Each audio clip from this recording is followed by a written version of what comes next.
ఆసాంలో కానీ, పాండిచేరిలో కానీ, బంగాల్లో కానీ 3 స్టేట్లో చాలా అంటే చాలా మంచిగా రిజల్ట్ వచ్చింది. అక్కడ భారతీయ జనతా పార్టీ గెలిచింది.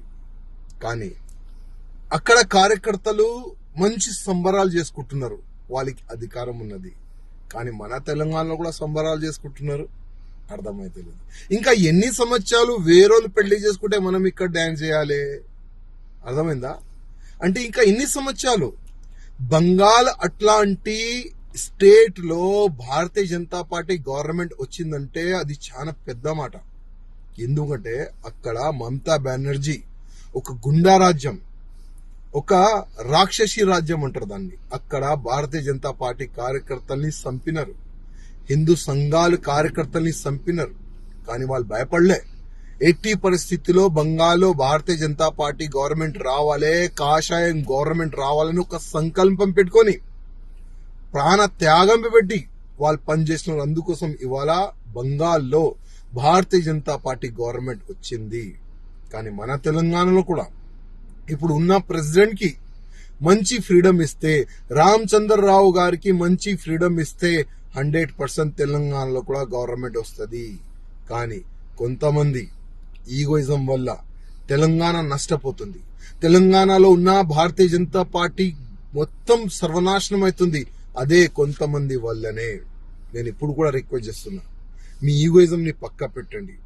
కొద్దిగైనా సిగ్గు ఉంటే బంగాల్లో ఏ విధంగా గవర్నమెంట్ వచ్చింది, అక్కడ కార్యకర్తలతో అధికారులతో కనుక్కోండి. వాళ్ళు కూడా అక్కడ కూడా ఉండే కొంతమంది, అక్కడ కూడా ఉండే కొంత కాంపిటీషన్. కానీ వాళ్ళు ఒక సంకల్పం తీసుకున్నారు, లేదు మా ఈగోయిజం ని మేము పక్కా పెడతాం, గవర్నమెంట్ తీసుకొని వచ్చేలాగా మేము పనిచేస్తామని అక్కడ అందరు కలిసి మిలిసి పనిచేస్తున్నారు. అందుకోసం బంగాల్లో బీజేపీ గవర్నమెంట్ వచ్చింది.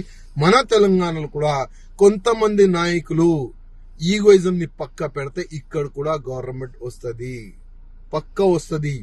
సెంటర్ నుంచి అంటే మన ఢిల్లీ నుంచి వచ్చిన నిధులు కరెక్ట్ క్యాండిడేట్లకి ఇస్తే పక్క ఇక్కడ కూడా బీజేపీ గవర్నమెంట్ వస్తుంది. కానీ ఆ నిధుల్ని ఏ విధంగా గాయబ్ చేసినారు అందరికీ తెలుసు. ఎంతో మంది బీజేపీ పైన నమ్మకం పెట్టుకొని చాలా వరకు వేరే పార్టీ నాయకులు బీజేపీలో చేరినారు, వాళ్ళకి మర్యాద ఇవ్వండి. ఎంతో మంది సీనియర్లు ఉన్నారు మన బీజేపీలో తెలంగాణలో, వాళ్ళకి మర్యాద ఇవ్వండి. ఎంతో మంది బీజేపీ కార్యకర్తలు ఉన్నారు, వాళ్ళ ఇంటి పని ఇడిచి మొత్తం సమయం మన పార్టీకి ఇస్తారు, వాళ్ళకి మర్యాద ఇచ్చండి. కరెక్ట్ పని చేస్తే, ఈగోయిజం ని పక్కా పెడితే 100% తెలంగాణలో కూడా వచ్చే ఎన్నికల్లో భారతీయ జనతా పార్టీ వస్తుంది.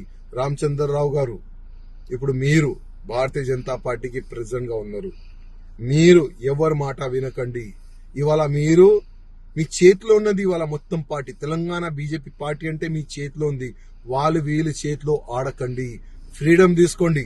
డైరెక్ట్ ఢిల్లీ అధికారులతోని అమిత్ షా గారితో మాట్లాడి మీరు ఫ్రీడమ్ గా తెలంగాణలో పనిచేస్తే 100% వచ్చే ఎన్నికల్లో పక్కా బీజేపీ గవర్నమెంట్ మన తెలంగాణలో వస్తుంది.